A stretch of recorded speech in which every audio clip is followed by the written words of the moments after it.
My name is Dr. Megan Stitt, and I'm the Assistant Dean for External Relations in the UCCS College of Business. One of my roles is to oversee the Office of Professional and Executive Development, which is why I am here with you today. So we're excited to have you with us for another business briefing. And before we begin, I just want to take a moment to talk about the partnership between UCCS and the Chamber and EDC. So the goal of the business briefings is to bridge the gap between research and application. So we identify a faculty member at UCCS who is well-versed in research related to the business topic, and we match the faculty member with a chamber member who is actively engaged in the area of interest. So this overlap between research and application provides you with a unique and comprehensive perspective of the topic at hand, which today happens to be diversity and inclusion in the workplace. So lastly, I'd like to provide you with a brief overview of the offerings that we offer through the UCCS Office of Professional and Executive Development, also called OPED. So we offer training programs for local businesses, and we also offer open enrollment programs, which are open to any business professional. So we can customize a training program for your business, or you can enroll in one of our open enrollment programs as a professional development opportunity. So basically, if you have a training need within your organization, or if you are seeking avenues for professional development, we are here to help.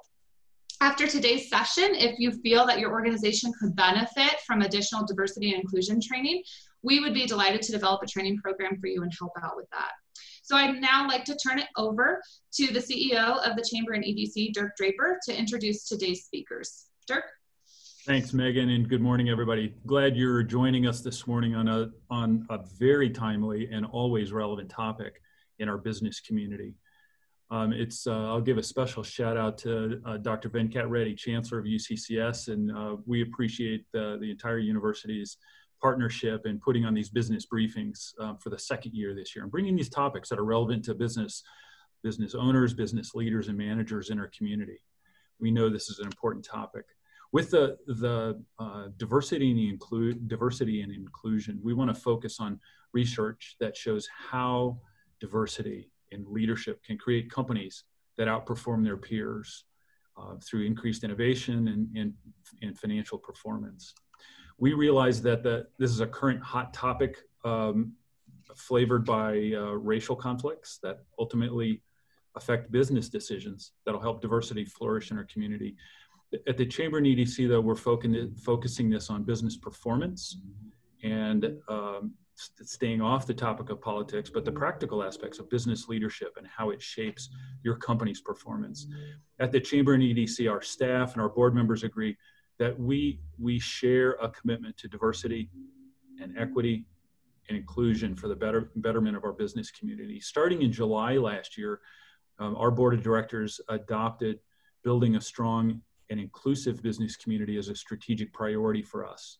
And we have worked in a number of ways over the past year to live that out. And as we're working on our strategic planning for next year, that continues to be a strong presence in our conversations. As the leading and the largest business association in the Pikes Peak region, the Chamber and EDC, we're focused on our workforce and on business leadership. And again, we're sticking to business performance in these conversations. Following the board's direction last year, we launched a diversity in the workplace committee formed of our members to share practices, ideas, and opportunities like you'll hear today. That group is working to document a vision statement for the committee to focus on that strategic objective we have of building a strong and diverse workplace, strong and inclusive business community. We have two speakers with us this morning, and it's a pleasure to introduce Dr. Karen Markel. And for many of you, this will be the first time you've had a chance to hear her speak.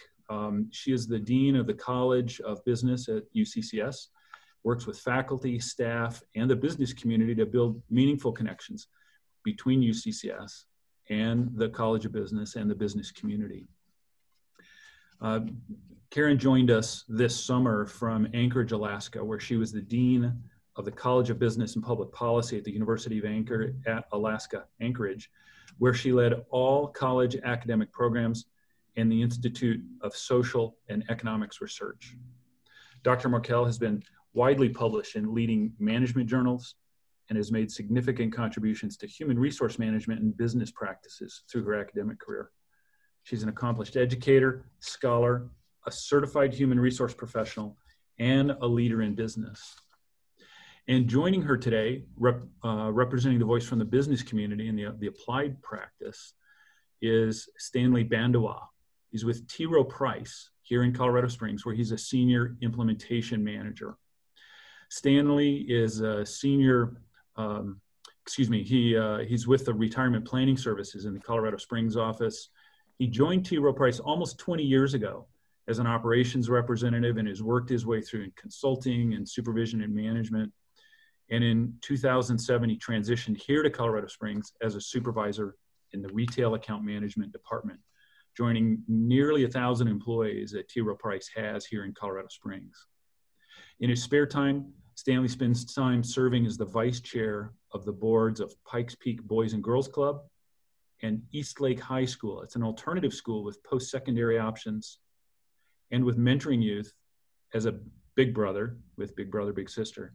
He earned his bachelor's in information systems from Morgan State University and an MBA in management from Strayer University. Before I turn it over to Dr. Markel, just two final notes. As I mentioned earlier, we have launched earlier this year a diversity in the workplace committee at the Chamber EDC, and it's open to any one of our members to participate and join.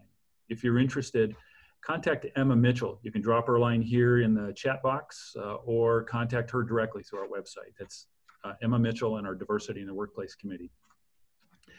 And finally, please post your questions during today's presentation in the chat box to address it either to everyone or to Megan Stidd. And Megan will curate those and we'll address them at the end of the session during Q&A. And with no further ado, it's a pleasure to introduce and turn the Zoom over to Dr. Karen Markel. Karen, go ahead. Thanks, Dirk. First of all, thank you everybody for attending today. And it was really a pleasure getting to know Emma and Nora and the team over at the Chamber, and especially Stan. Stan and I had some really lively discussion preparing for today, including a meeting with that Diversity and Inclusion Committee who helped shape our presentation today. So Emma, you can put up that first slide.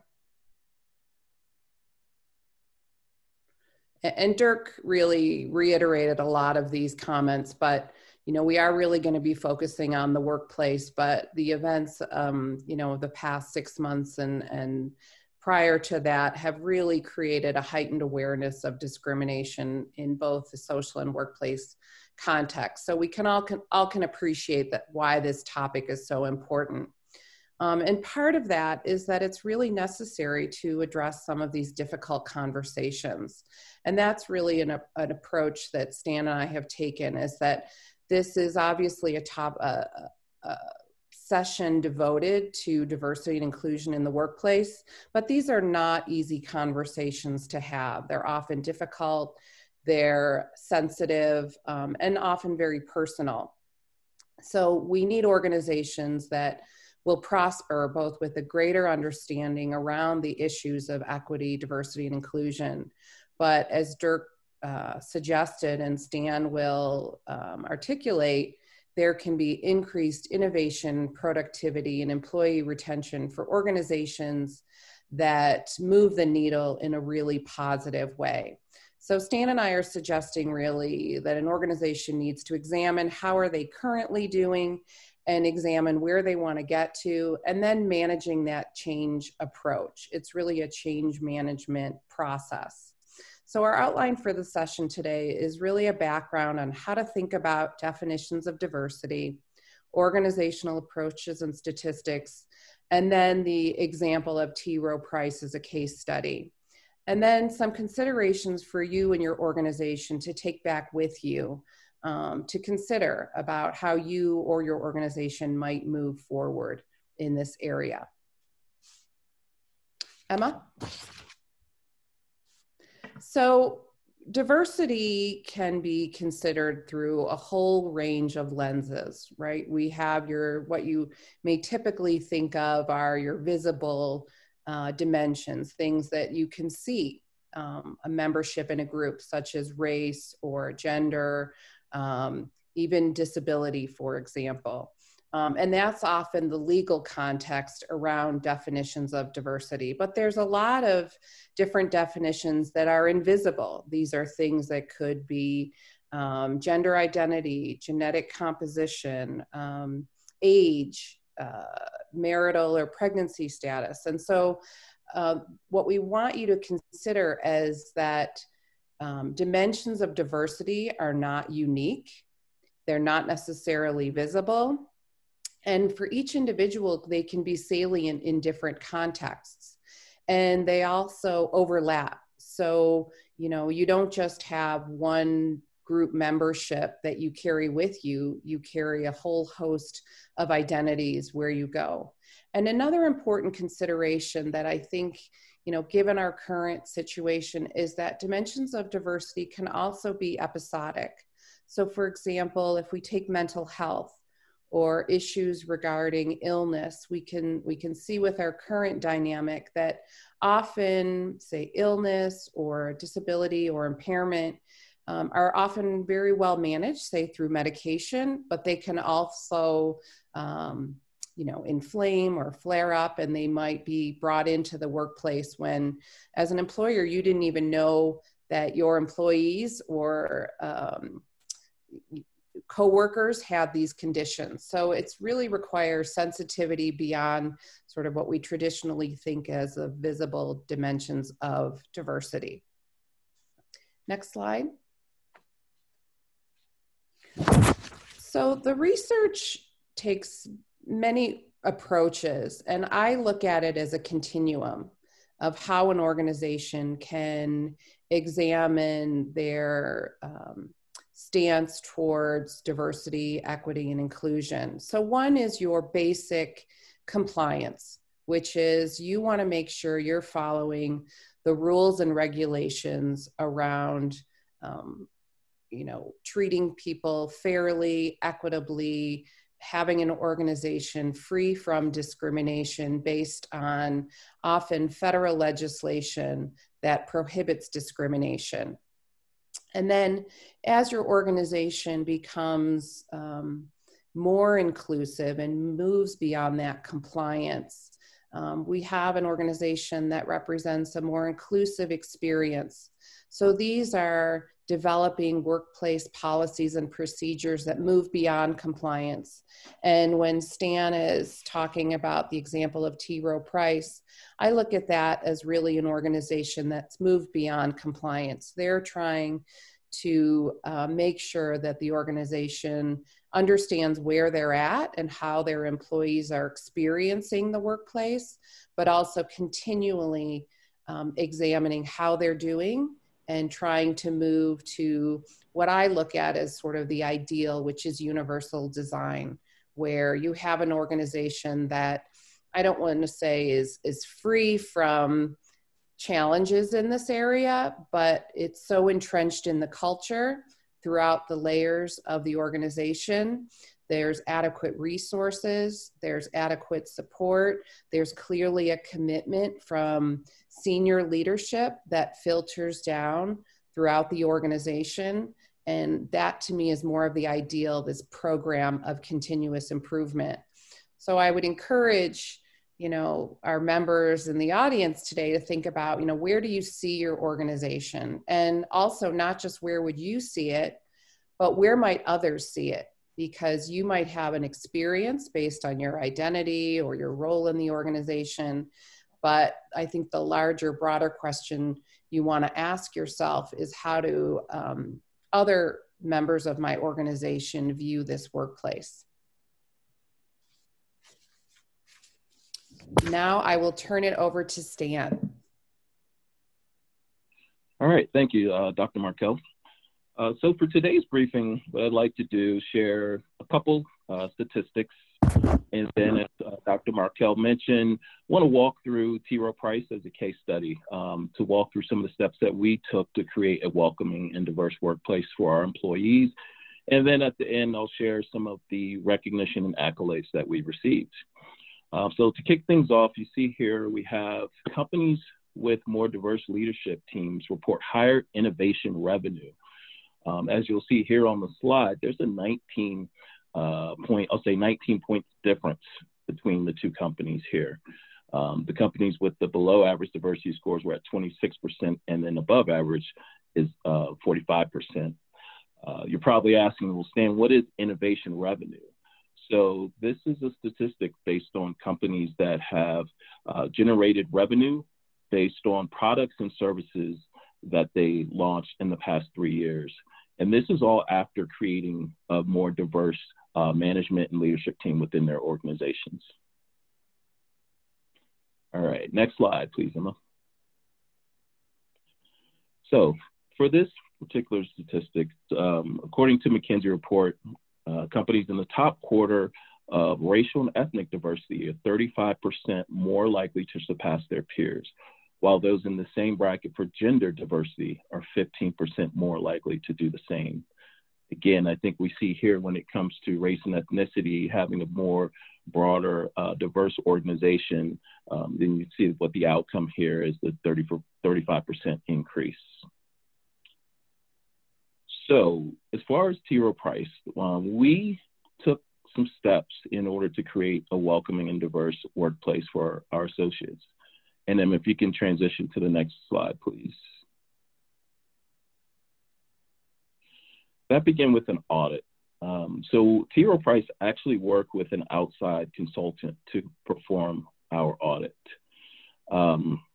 This is going to be an important step in the process of establishing your diverse and welcoming organization, because it's going to allow you to understand the current state for your employees, but also for you. As you see here, the audit, it's going to reveal any mismatches in perception of racial equality. It's going to underscore where the myth of the meritocracy is most alive. And then it's going to spotlight champions. I think as you perform the audit, you'll see that there are actually people doing things within your organization that would help promote a diverse workplace. Next slide, please, Emma. So again, we worked with an outside consultant to perform our audit. And then here were the top, these were the top 6 areas that we identified during the audit phase. One was understanding and supporting diverse talent for our leadership, navigation and support for diverse associates, career path and clarity for diverse associates, accountability for outcomes and key activities, focusing on developing future T. Rowe Price leaders, and then best in class when it comes to diversity recruiting. So just to touch on a few of these here briefly, when it comes to understanding diverse talent for T. Rowe Price leadership, it was really understanding the challenges that some of our minorities may have faced. I'll share a quick personal story here is that, again, as Dirk mentioned, I've been with the organization for almost 20 years. And I've had a number of, I'll say, closed door conversations with consultants and with leadership when it comes to diversity. And I have peers within the organization that have also taken those same steps. And I'll say as a result of that, I felt that I continued to have conversations year over year over year, but I didn't really see much action being taken. So that was important for our leaders across the organization to understand that, you know, we can have these conversations, but it's going to be important to actually act on any of the outcomes or deliverables. And I'll get to the act piece here in a little bit. And if we can move to the next slide. And then so after the audit phase was wrapped up, we identified the opportunities. Then there was a period of what I'll refer to as an awakening. That was, I'll say, a step for each of the leaders within our organization, an opportunity for them to reflect and take a look across their organization and then also take some time to reflect on their own personal culture. Using this awakening phase as an opportunity for them to reflect on their own personal experiences when it comes to diversity. And this is where we challenge our leaders to host additional virtual, whether it's virtual, anonymous, or moderated conversations with their employees and their staff to get a understanding of what their direct leadership and direct reports are experiencing when it comes to diversity. A couple key takeaways from this phase is empathy, and definitely practicing acknowledging and validating others' experiences during the awakening phase. Okay, and if we can transition to the next slide. So after awakening comes acting. I'll say this is the phase where it's a co-creation of solutions. This phase is all about collaboration to achieve the outcomes. So working with your frontline managers and getting all of your staff and employees involved in creating solutions across your organization that will help, again, establish a more diverse and welcoming workplace. All right, next slide, Emma. So as you see here for 2019 through 2020, some of our diversity and inclusion accomplishments, and these were some of the steps that we took in order to establish and collaborate with our employees to create these, I'll refer to them as BRGs, or business resource groups. So the first group that you see here is our Mosaic group. And I'll bring back one key piece that Karen mentioned earlier, that as you're going through this process, it's going to continue to change and hopefully evolve over time. And again, with the collaboration and input from your staff and from your employees. So using Mosaic as an example, when T. Rowe Price first rolled out Mosaic, it was a business resource group for ethnic and diverse minorities. So it was a combination of Hispanics, Blacks, and Asians. So once we rolled that out, and it probably lasted for about a year or so, T. Rowe Price, based on the feedback that we received, we identified that there were more, or should I say more specific needs for each of those ethnicities. And so we actually just recently, about a month or so ago, we broke Mosaic out into what we refer to as heritages. So now we have an African-American heritage, a Latinx heritage, and an Asian heritage. And then we felt that based on the feedback that we received, by breaking it out into heritages, that we'd be able to address those specific needs for each ethnicity.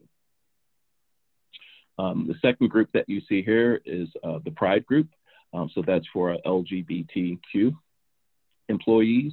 And the first bullet point, I think, was one of the most impactful bullet points that you have here, is when we rolled out the Pride, it was very important for our senior managers to get on board with that. And not just Pride, but for all of these business resource groups. So our senior management presence at the Baltimore Pride Parade and Transgender Panel event, we got a lot of warm feedback from our employees that it was great to see T. Rowe Price's senior management attend the Pride event.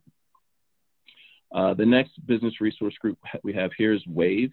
WAVE is dedicated to women, with a focus on women in leadership. And so that's a thriving group. I think they've gotten, to the point where they are thriving across the organization, and that I think they've really got it down pat compared to some of the other groups that we have here. And the last group that we have is our newest business resource group that was recently launched in November of 2019, and that's our Valor group. So Valor is a business resource group for military veterans, and also if they're spouses of military veterans within our organization. And what's great about our business resource groups, they're actually open to all employees. So if you don't necessarily fit the criteria for a specific group, you can always join a group as an ally, and each of the groups are always looking for ally support. Okay, next slide, Emma. And the last group that I'd like to share here is our LEAD program. LEAD was a group that we created. Well, let me back up a little bit. LEAD stands for Lead, Enrich, Advance, and Diversity. So LEAD was a program based on the feedback that we received. We created this program to address the gap when it came to minorities within leadership. So we created this program, and this program was actually going for about 2 years now. And again, as we look at evolving each of the business resource groups, we felt that there was an opportunity to revamp and restructure the LEAD program. So we are actually in the process of rolling out LEAD 2.0. I think based on the feedback that we received is that we put individuals through this training program for a period of 2 years. And then there wasn't really anything guaranteed as far as the outcome of what happens after a 2-year period. So with this next rollout of LEAD, there's going to really be a focus and emphasis on moving ethnic and diverse individuals directly into leadership as soon as the leadership and training program wraps up. Okay, next slide here.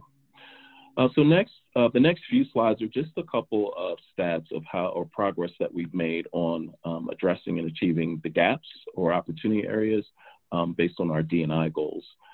As you see here, we had a goal of 30% when it came to senior slate diversity at a grade 45 and above. So we hit 37% there. Associate membership across the BRGs, our goal was 40%. Where we were just there at 39%. Our goal for gender diversity, it's flat based, I guess, compared to 2019 at 44%. And then 29% here for U.S. ethnic diversity. And again, that's flat when in comparison to 2019. So I'm a big fan. I'm an operations guy, so I'm a big fan of if you want to move the needle or move the dial or improve something, you got to be able to measure it. And I think that's going to be key as you begin to establish and develop and roll out your diversity programs across your organization. Next slide, please, Emma. All right, and this next slide here is just what I refer to as a placemat. This is actually a slide that we share with clients. So this is just highlighting some of the accolades and recognitions that we received as a result of the feedback that we received from our employees. And then you'll see we've got 2019 Best Places to Work for LGBTQ equality, Global Diversity Champion, 45% of our senior level hires were diverse. I think this is important because this is why your employees will continue to come back. This is actually a slide that I share when I'm out meeting with clients. I get asked the question, where's T. Rowe Price when it comes to diversity and inclusion? And again, this is a placemat that I can either speak to or leave as a leave behind. All right, I think that wraps up my section, and I'm going to hand it back over to Dr. Markel. Thanks, Stan. So, like I said earlier, this moving the needle on where your organization lies, whether it's metrics around representation at certain levels of the organization, which seems to be a direction, a goal that T. Rowe Price definitely had and is assessing periodically.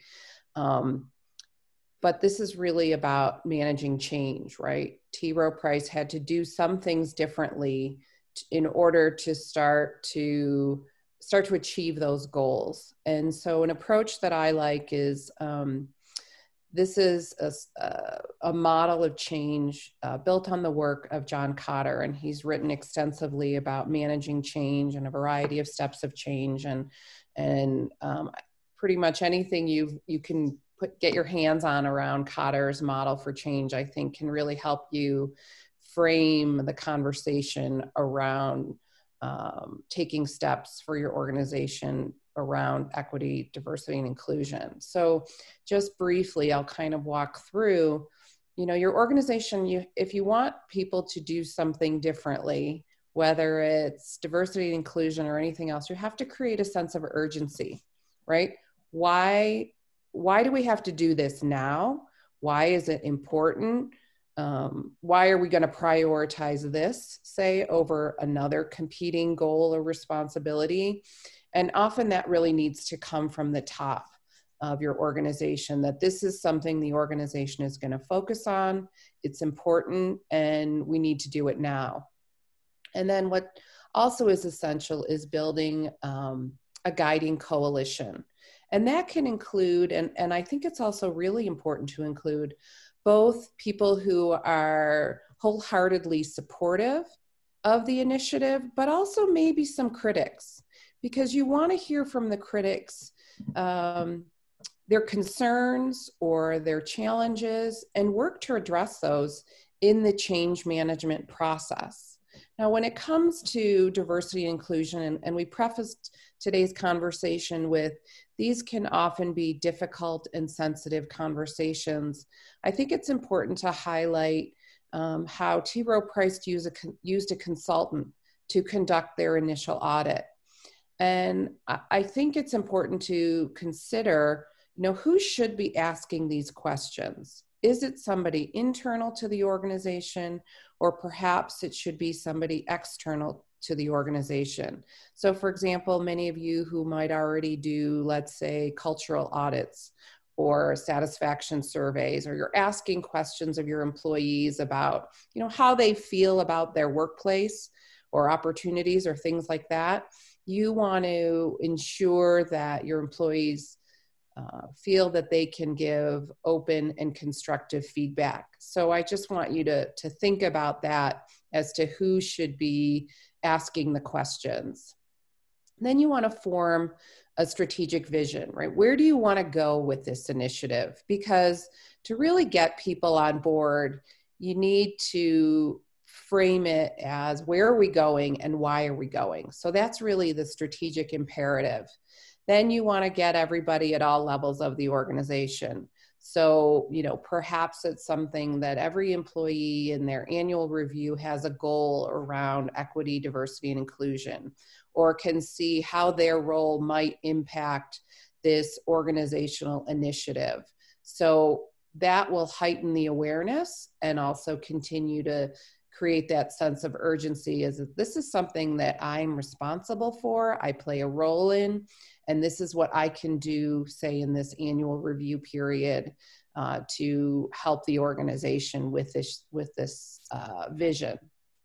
You want to make sure that people can be successful. So when you think about the annual review process and you're working with your staff or your colleagues, you want to make sure that they have the tools to achieve those goals. So when you're talking through the challenges to accomplishing any goals, you want to make sure that employees have the ability to be successful and removing any barriers. And this also might be an opportunity where you didn't even know the barriers were there until you start doing this work. And I think Stan's discussion of how T. Rowe Price, now you're in 2.0, illustrates that as well, right? It's a continuous process. You're continually reevaluating what's working, what's not working, what might need to be tweaked. And then obviously you want to generate some short-term wins, because I think especially in our current environment, right? Everybody wants a little good news about we're making progress. If there's some ways to celebrate some of these short-term wins, even if it's an acknowledgement from, say, senior leadership that there's clearly been an impact, maybe highlighting success stories in internal communications, whatever that looks like for your organization.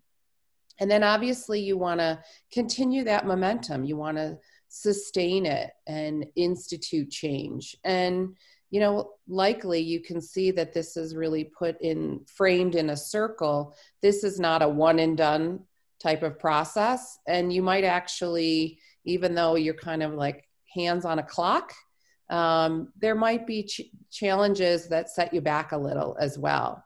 So you kind of have to build in that, with any kind of change initiative, you're always going to be trying to move forward, but there might be unforeseen challenges, consequences, resistance, whatever it might look like, that you're going to have to try and be resilient and flexible in addressing as you move along. Next slide, Emma. So, in thinking about going back to that first continuum, you want to start to say to yourself, where does your organization lie? And, depending on the size of your organization, you want to consider, what is the role of different areas or expertise in this process.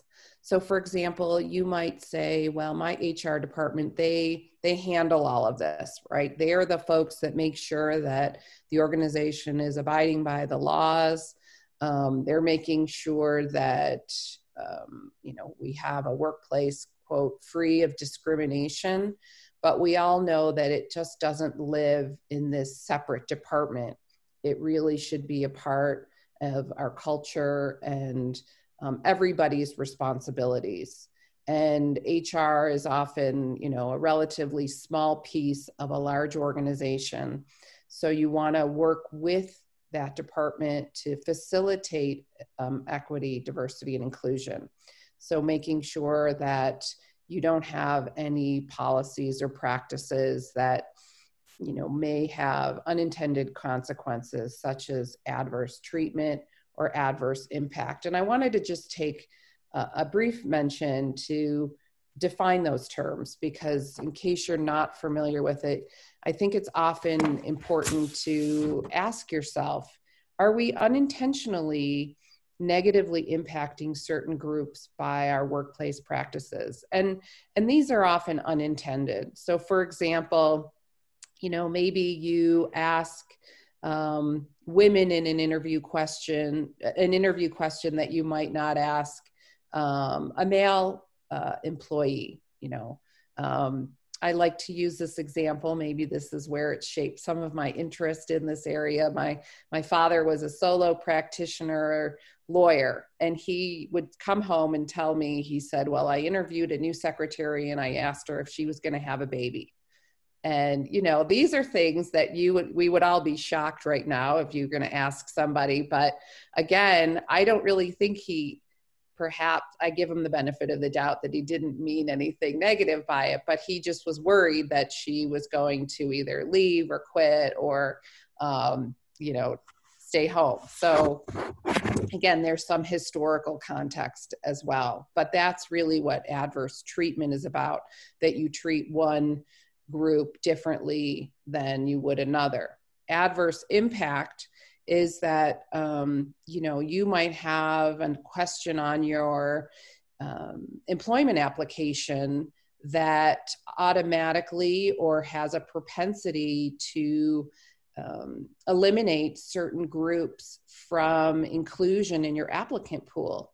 And you might not even know that it has that adverse impact. But if you go back and you look at the numbers of who was in your applicant pool and who moved forward based on information you might obtain through EEOC reporting, or that's the Equal Employment Opportunity Commission that really polices and enforces and protects individuals' rights under these federal protections.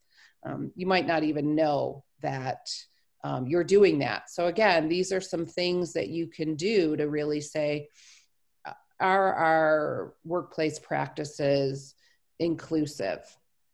When we think about inclusion, this is often where I would put the T. Rowe Price example, right? So they've done the work of the audit, assessing how are they doing, what is representation across different levels of the organization, where do we want to go, what kind of supports do we want to have for different members of different communities.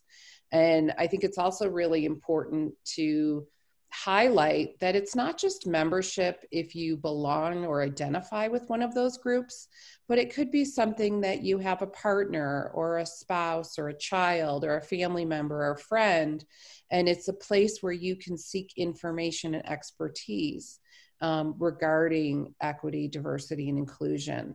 So again, it speaks to the culture of, you know, we appreciate people's identities that they're bringing to the workplace.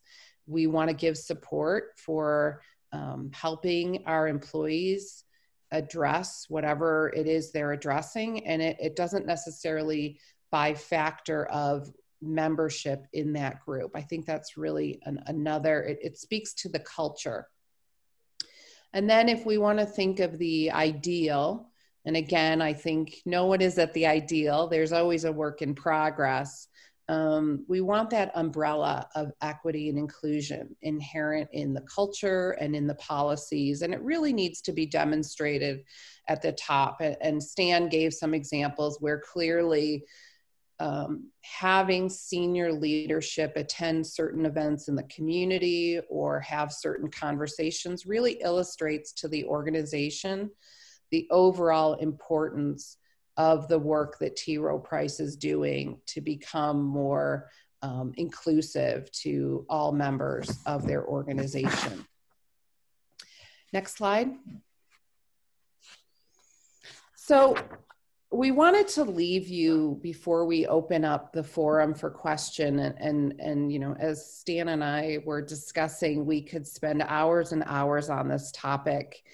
I've done a lot of research around the inclusion of people with disabilities, mental health, and other dimensions of disability and genetic information in organizations. So I wanted to just give you some examples or some considerations for you and your organization. So I like to think of, when you're asking yourself these questions, think about what are you trying to accomplish? Are you trying to get people of different traditionally underrepresented groups in your organization? Are you trying to make sure that those who are already in your organization feel supported?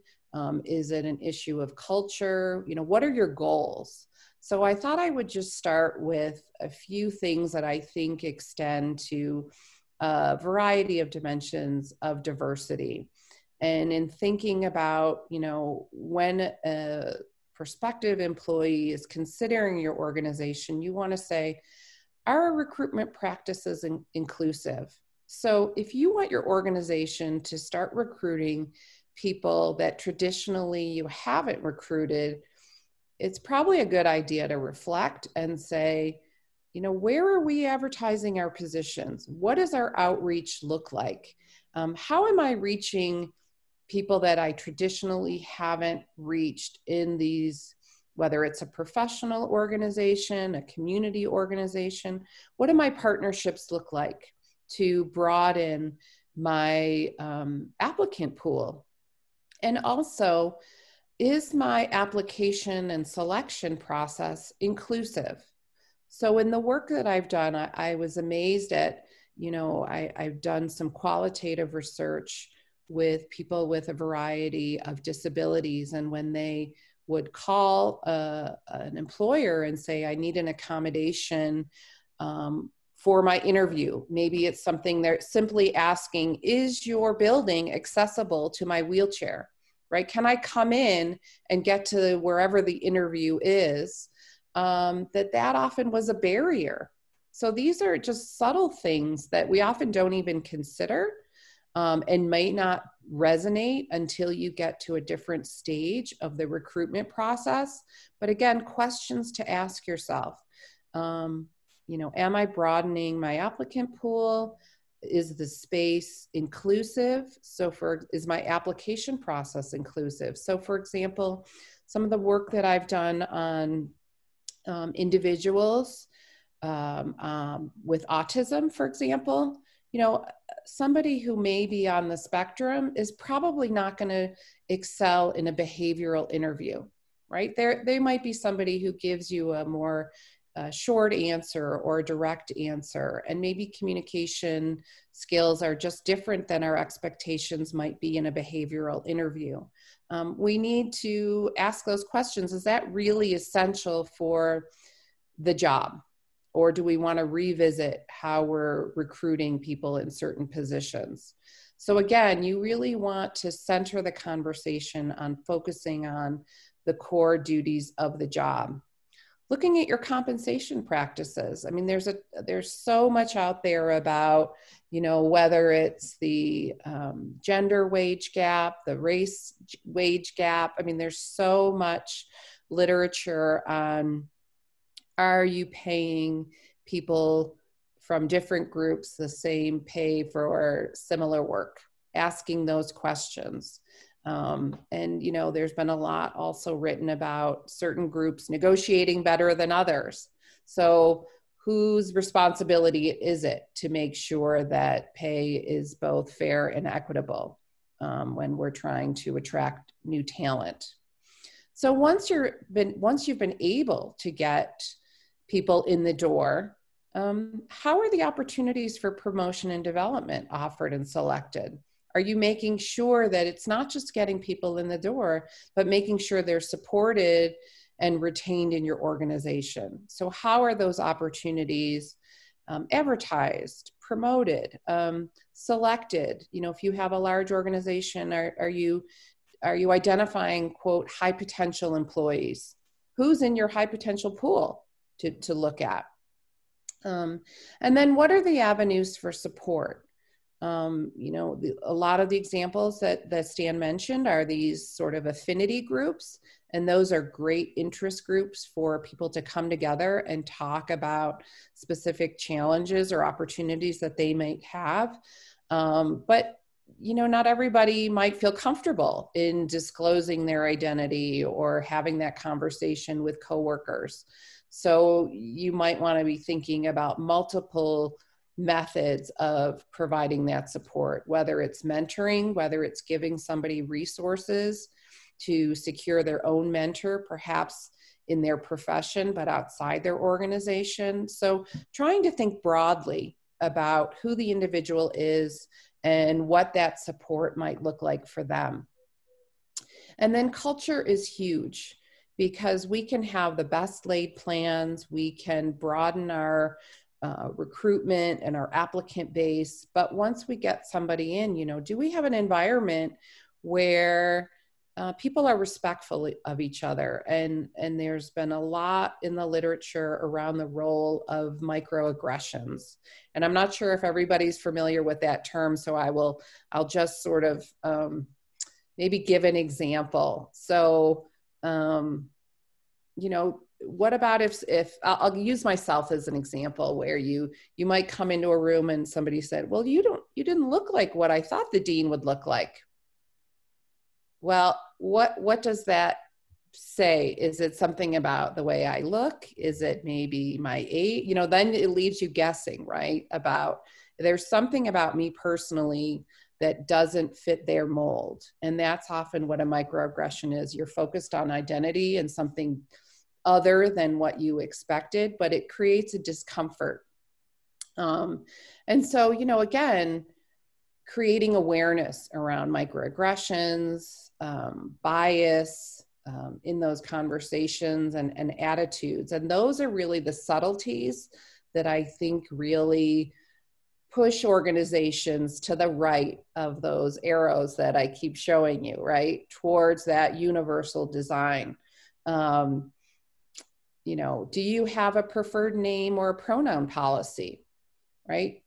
That is something that demonstrates to an organization that you acknowledge that they might have a legal given name, but they might be prefer to be called or referred to in another fashion as they think about their gender identity. So these are all things that demonstrate acknowledgement and awareness and inclusion of a variety of examples. So these, again, are just examples. I think Stan and I could probably spend a whole day on this, but we just wanted to really scratch the surface. So next slide, Emma. So Emma, we put together some resources, references, and reflection that we will be sending to the audience today. One of them is what's called the 7 Generations letter. It'll show you an example of, you know, what would you write to somebody 7 generations from now, as well as some additional resources for compliance and additional reading. And I think Emma will also be providing our contact information, so you can always reach out as well. But right now, I think it's a good chance to open up the session for questions, comments. Okay, so we had several questions come in as you all were talking, so thank you all for being engaged. So the first question, as organizations are more intentional about hiring and promoting, we can expect an increase in diversity, yet this does not necessarily mean those persons are included in the adoptions or explorations of their ideas, leadership, initiatives, etc. So how can companies assure transparency that their workforce populations, especially in underrepresented groups, are being heard and inputs are being explored by senior leadership, i.e. those that control data and information? Wow, that's I guess I can take that one. That was a fully loaded question there. So Karen, if you don't mind, I'll maybe take a stab at that one, and you can jump in as needed. Megan, I think with that particular question, I think they actually hit on the answer within the question, and that is transparency. Within T. Rowe Price, when it comes to our business resource groups, when it comes to our diversity and inclusion efforts, we're very transparent in what the organization's goals are. I guess to take a step back, what the organization's opportunities are to address any gaps across the organization, and then transparent sharing what the goals will be as a result of, let's say, whether it was an audit or some of the feedback we received via surveys.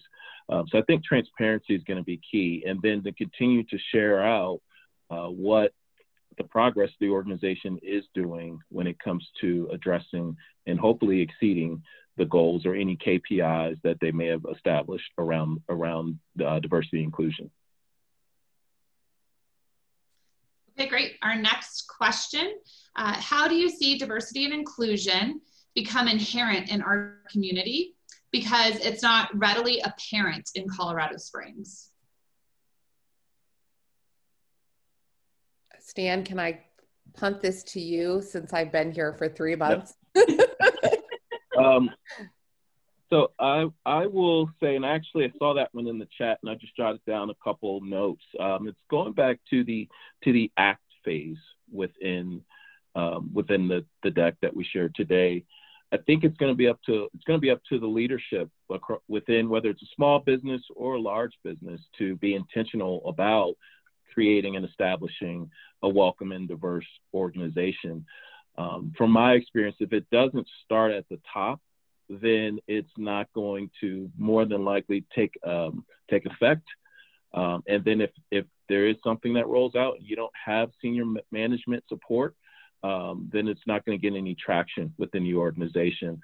And I think the organizations will hear back from employees that, you know what, this is not what they anticipated, or this is not a place that they would want to continue to work. Again, back to the spirit of transparency, you know, T. Rowe Price, we have had individuals leave the organization. Unfortunately, very talented individuals leave the organization and go to other organizations that they felt would be better when it comes to diversity and inclusion. And then we have a similar question, but and I think you answered part of it, but I'm going to ask it anyway in case there's anything else that you want to add. Why are nonprofit boards in our community not reflective of the demographics of our community? So they predominantly have little or no minority representation.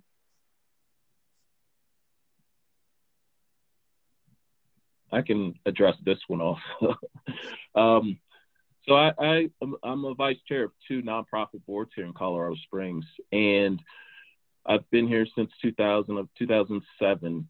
And just from my own personal experience, what I've seen just within our community is that when these board positions or openings are available, the information doesn't necessarily get disseminated to various minor, I see a lot of head nods, thank you guys, to various diverse groups.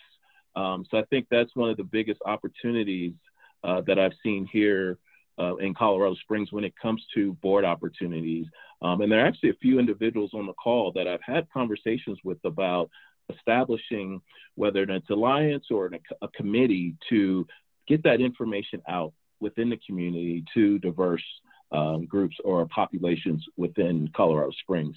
I also think that's a great opportunity to give a plug to our Diversity in the Workplace committee. I think that's something, as we continue to build out the committee, I think that's a great opportunity for the committee to step in and hopefully address that gap in Colorado Springs. Yeah, I would and now, add, if I can jump back in, Megan. I mean, I think that question also illustrates the importance of, if you want your board to look differently or have different representation, then you can't advertise those opportunities in the same way.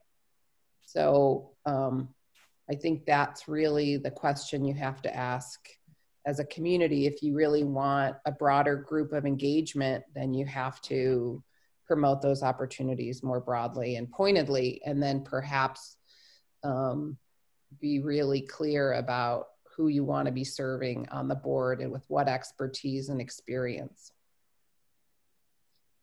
Great. Okay, so we are going to give Stan a little bit of a break. This is for you specifically, okay. Karen.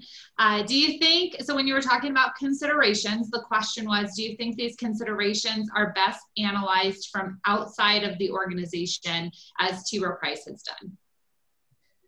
You know, when I would be teaching organizational behavior, my favorite answer was always, it depends. And I think you have to really feel a sense of, you know, in an organization with like T. Rowe Price, that's a very large organization with a very broad and distributed, in many cases, employee base. So it might be more advantageous just to tackle the data collection through a third party. But what is your culture support? So I think you really have to be sensitive to the kind of organization that you are, but it's a question to ask yourself.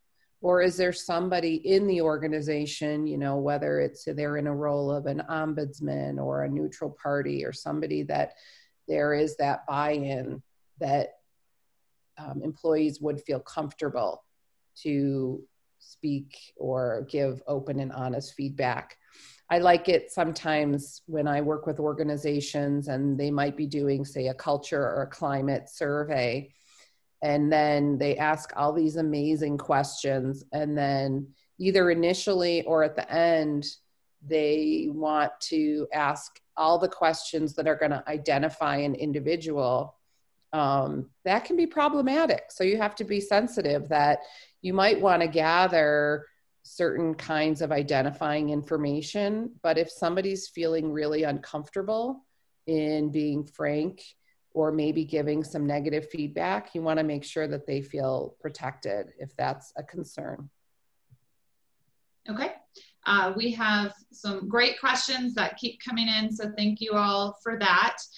So the next question, any suggestions for introductory reading or video material in the space of microaggression and implicit bias? Well, if you do a Google search, there's all kinds of funny videos about microaggressions that give you some extremes. But the general theme is that it's often a casual comment around somebody's appearance. Typically, it's a visible thing, like, I didn't know X or Y. So I will, if Megan, you kind of, you know, jot that down, I'll do a little more digging and try and add that to the resources. There's some great books around having difficult conversations that could also shed some light in that area as well. Great. Okay, our next question. So an individual in the group said we presented a very similar presentation to the leadership of our company, and there were a few execs who disagreed with the data. So we used the same McKinsey data as we presented here. So they believe that diversity will cost the company money instead of make it more profitable. So how can you sell pressing into diversity and inclusion initiatives to company execs like them? Wow, that's a really good I'll, one. Go ahead, Stan, and then I'll think about it as well. I might need a minute myself here. Let's see. So I think the data does speak for itself, just based on again, my experience. I've shared some of the T. Rowe Price's stats, and we have been able to move the dial. And the reality is that it may cost the organization additional dollars. That's just the reality of it. T. Rowe Price, we've created another program, and our program is focused on recruiting diverse talent, and that's going to cost us extra dollars. Granted, we are a pretty large organization, but we are being intentional about what we've said, our commitment to the firm, our commitment to our employees, and our commitment to our clients when it comes to diversity and inclusion. So we are investing additional dollars into our talent recruitment efforts, and also our retainment efforts. It's one thing to recruit diverse talent into the organization, but to some of the points that both Karen and I drove home is, what are we doing to develop them? That may cost additional dollars. We have different trainings, whether it's facilitator-led or whether it's web-based trainings that we do offer all of our employees as far as their personal, professional development. But that's also a way to enhance their skills. It's also a way to give them additional stretch opportunities, outside of their core day-to-day jobs. So I think the reality is that it may cost the organization some additional dollars. When it comes to the business resource groups, I think that's a step that may not necessarily cost the organization money. I think those are some of the low-hanging fruit or the quick hits when it comes to establishing a welcoming organization. I think taking those steps, your employee base is going to see, wow, the organization, they've heard us and they are starting to take some steps. But to go back to the executive, I think the reality is that it may cost the organization some additional dollars. So I will just jump on board and say, that response would give me pause and say, is this an organization that, either what is the case I need to make? So what is it that I could help shape to that executive and say, what is going to sort of help them with my case to try and invest in this? But also, programs and initiatives around equity, diversity, and inclusion are not just for underrepresented groups. Therefore, it kind of goes back to this notion of universal design. They speak to the type of organization that I want to be a part of. And I'd be curious too, in that organization, to dig in and say, I'm just guessing, but are there other ways that senior leadership has articulated to employees certain messages that maybe have resulted in higher turnover of different employee groups? So if you can find that metric, and often retention, especially pre-COVID, when the labor market was so extremely tight and the war for talent so intense, you probably could figure out a way that having an organization inclusive of all, in the end, will hopefully, I don't want to say you can save the organization money, but you could examine your retention and turnover and recruitment costs. So that perhaps could be, but I think it's also, that's a clear signal from senior leadership about the value that they place on these types of efforts. Okay, we have one last question that was sent in the chat. So are board leadership development issues not being addressed through leadership Pikes Peak programs or LPMR fellows or Colorado Springs Leadership Institute? They are providing guidance. So what's the missing link? What could they do better? So is that around nonprofit board? That question did come in pretty soon after that nonprofit board question came in. So I believe that was related to the nonprofit board discussion. Yeah, I'm sorry, Megan. Could you repeat like the first half of that question? Yeah, absolutely. So our board leadership development issues not being addressed through leadership Pikes Peak programs or LPMR fellows or Colorado Springs Leadership Institute. So those organizations are providing guidance. So what's the missing link, or what could they do better? Again, I think it goes back to the nonprofit organization being intentional about seeking out diverse talent. It's one thing to say you want something, but it's another thing to actually act on it and be aggressive. You know, get people out there that are going to find people that are qualified, that, you know, have experience, and that are committed to supporting the organization. I'll say for myself, you know, I work with a couple of individuals in town and shared my passion for supporting nonprofits, and they were able to help direct and guide me to or pretty much match me with board opportunities based on my passions. I know a few other individuals that, you know, each time a board opening does come up, you know, they're being tasked with finding an ethnic diverse individual. And again, these opportunities may not always be posted, you know, in a public forum to where ethnic individuals, ethnic minorities in Colorado Springs, you know, they may not read certain blogs, or they may not be a part of certain communities. And that's just from a ethnic and minority standpoint.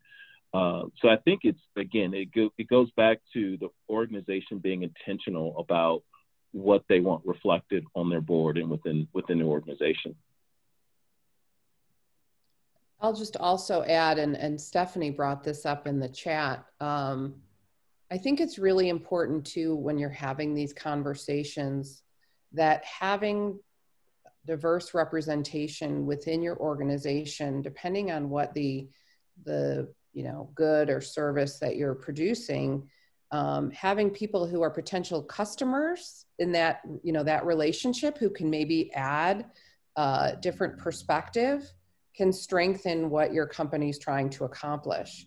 Or customers might see folks that, you know, represent their dimensions of diversity or identity. Those things signal to customers or applicants about the kind of organization it is, and do we want to support it. And I think that it does have a connection with our social environment, right? With our current conversation of, are these organizations that I want to support?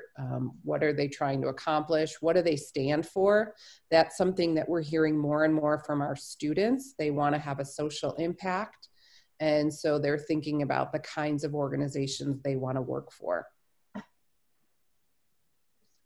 Those were all the questions that we had come in. So I think, Emma, did we have some housekeeping items at the end here we needed to talk about?